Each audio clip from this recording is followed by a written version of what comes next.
किंतु उन्हें अयोध्या त्याग 14 वर्ष के वनवास पर जाना पड़ा। पुनः वो घड़ी आई जब सीता माता के साथ उनका पुनः आगमन अयोध्या में हुआ। हर्ष था चारों ओर और उल्लास था हर दिशा में। वो घड़ी बस आने को थी जिसकी प्रतीक्षा में मैं विद्वान थी। जाने कब से प्रभु राम का राज्याभिषेक बस होने को था। हर कहीं उत्सव था, पर इस उल्लास पर दुविधा की कालिमा छा रही थी। श्री राम प्रसन्न नहीं थे। राज्याभिषेक का कोई उत्साह उनके चेहरे पर नहीं था। उन्हें राज्य का लोभ नहीं था, सिर्फ अपनी प्रजा की चिंता थी।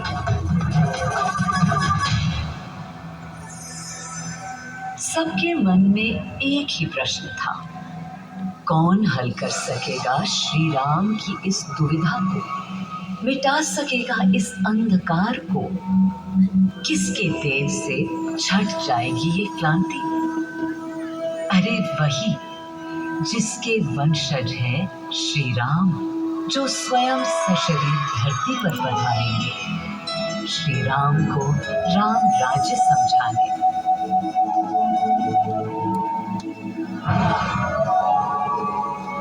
ये गाथा उस शक्ति पुंज की है जो पृथ्वी पर जीवन और सृष्टि का केंद्र था, है और रहेगा। वो अखंड शक्ति स्रोत जो दिशा दिखाता है सब अनवरत, जिसने श्री राम का मान प्रशस्त किया, आदि नारायण सूर्यदेव। अयोध्या वासियों को भी प्रभु श्री राम की इस दुविधा का आभास होने लगा था। देखा क्या? तुमने देखा क्या? कितने सकुचाई से श्री रघुवीर थे। पद की प्रसन्नता या दर्प निरप होने का ललक या उमंग कोई कुछ भी तो दिखी नहीं। मुकुट सामने रख कितने अधीर थे। वे तो थे अधीर थे, हाँ थोड़े गंभीर थे।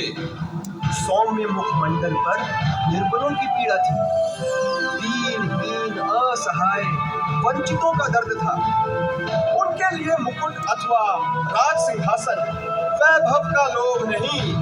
अब कैसे सुखी दिखे जब तक सुखी सारे लोग नहीं। तब दिशा निर्देशन के लिए श्री राम ने स्वयं सूर्यदेव का स्मरण किया। श्री राम सूर्यदेव का आह्वान करने लगे। क्लांत मन से उन्होंने अपने पितामह को याद किया। मन असमंजस में था उनका। कर्तव्य की सही दिशा उन्हें सूझ नहीं रही थी। क्या उचित है प्रजा के लिए, उनके लिए, वंश के लिए, धर्म के लिए, शांति के लिए? इसी परामर्श के लिए अंतर्मन से उन्होंने सूर्यदेव को पुकारा।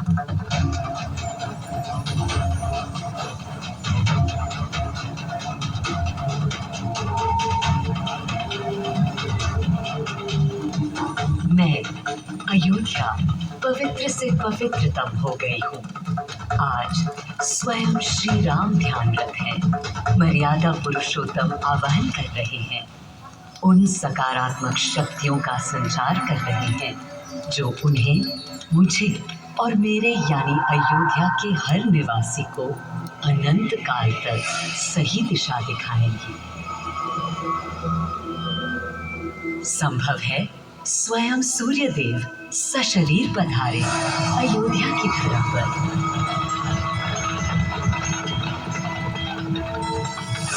और देखो, श्री सूर्यदेव आने को हैं।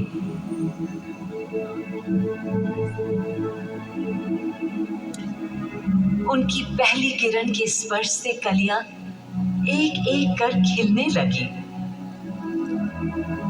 जीवन की कांति हर ओर धीरे धीरे फैलने लगी।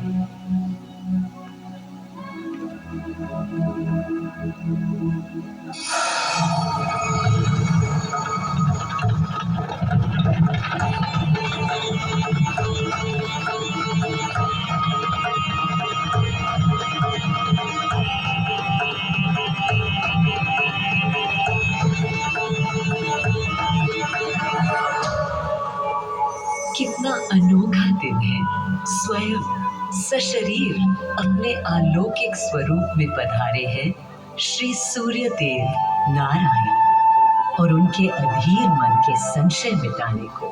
अधीर है या गंभीर है, मैं जानता हूँ क्या उनकी पीर है।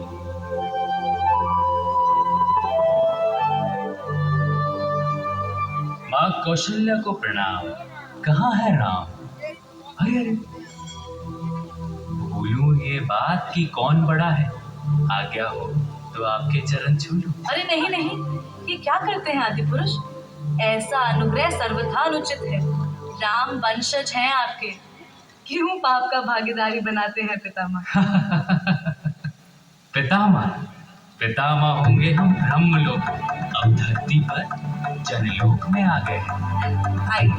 चलिए। सूर्यदेव के आगमन पर माँ कौशल्या उन्हें मिली और विनती की कि हे देव, मेरे पुत्र की दुविधा दूर करें, उन्हें राह दिखाएं ताकि अयोध्या का, पूरे भारत का भविष्य निर्धारित हो सके। आपकी जब पहली किरणें आती हैं तब गोचारण होता है, चिड़ियां गाती हैं, लेकिन इन दिनों कितनी उदास है। कारण है उनके राम की एकाग्र साधना और सुदीर्घ उपवास। सिंहासन की ओर चरण धरना नहीं चाहते, धारण नहीं करना चाहते हैं मुकुट। कोई बात, राज्य अभिषेक के बाद राज्य जो भी चलाए, राम राज उसका ही तो कहलाएगा। मैं आ चुका हूं तपस्वी राम। मनस्वी राम,